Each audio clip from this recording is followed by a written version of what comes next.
भोलेनाथ कभी तुम्हारे सामने नहीं आएगा। मेरा ओगड़दानी, मेरा त्रिकालदर्शी, मेरा कैलाशी, मेरा अविनाशी, मेरा शिव तुम्हारे पास कभी नहीं आएगा।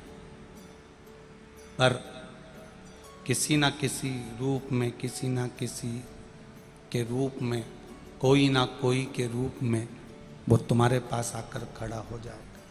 किसी ना किसी रूप वो तुम्हारे पास में आकर खड़ा होगा। उस समय आपको केवल जानना है कि मेरा महादेव नहीं आया, पर मेरा महादेव किसी को भेजा जरूर। मेरा महादेव नहीं आया है, पर मेरा महादेव किसी को भेजा जरूर है। उस समय हमको पहचान, उस समय हमको जान।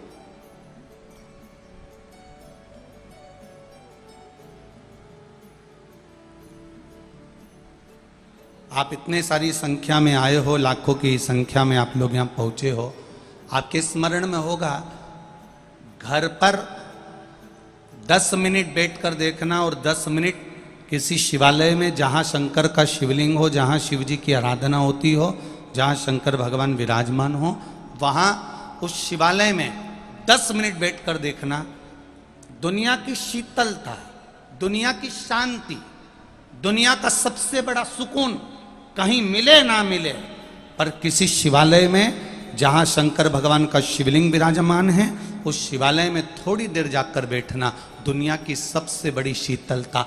ना वहाँ पंखा चलेगा, ना वहाँ कूलर चलेगा, ना वहाँ एसी चलेगा, ना वहाँ कुछ भी होगा, पर इतनी ठंडकता होगी, इतनी शीतलता, इतना आनंदता होगी कि आपको लगेगा कि यहाँ मेरा महादेव विराजमान है। स्वयं कैलाश पर्वत यहाँ पर विराजमान,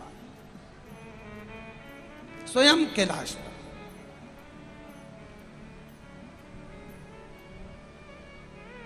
शिव कथा कह रही है।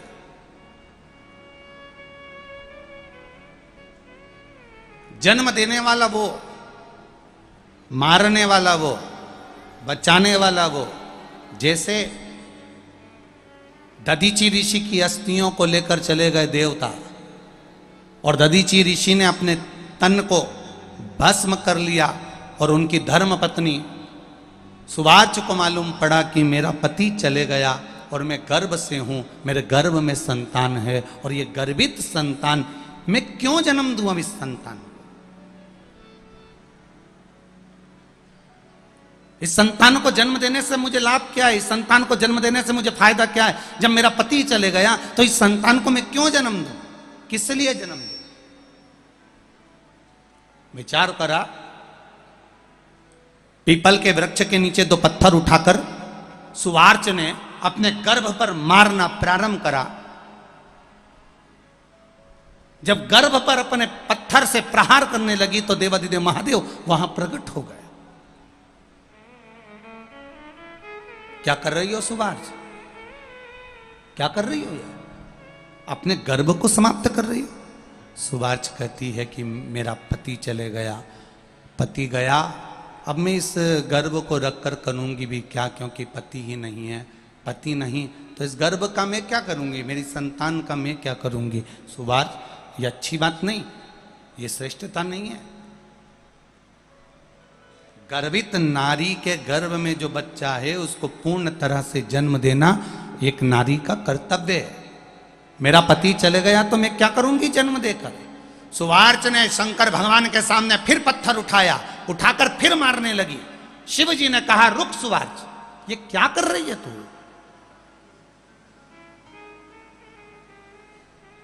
तेरा पति अगर गया है तो जन कल्याण के लिए, जनमानस के कल्याण के लिए गया है, देवताओं के उद्धार के लिए गया है, तो चिंता मत कर। तेरे गर्भ से जो बच्चा जन्म लेगा वो बच्चा कोई साधारण नहीं होगा। स्वयं शिव का एक अंश तेरे गर्भ से जन्म लेगा और उसका नाम पिपलाद होगा। तो क्यों साधारण सी नारी बनकर रहती है? क्यों? कई माताएं कहती हैं कि हमारे यहाँ हमने किसी से पूछा था तो किसी गुरुजी ने बताया था कि गर्भवती नारी को शंकर जी के मंदिर नहीं जाना चाहिए।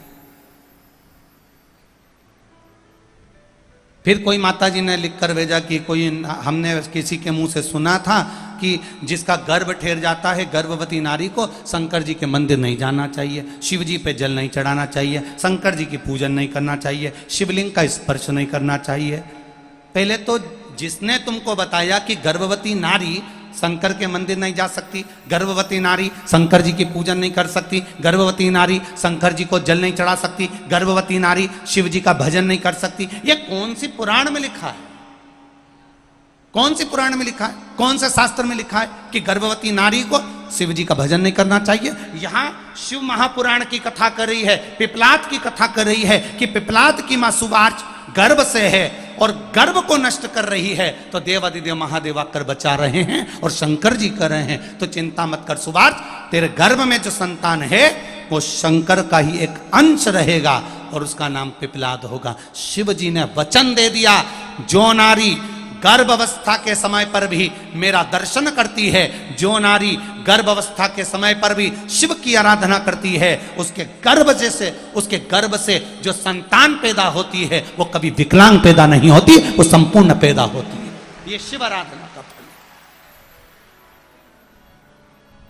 वो मंदबुद्धि नहीं होगा, वो शरीर से विकलांग नहीं होगा, वो कष्टप्रद नहीं होगा,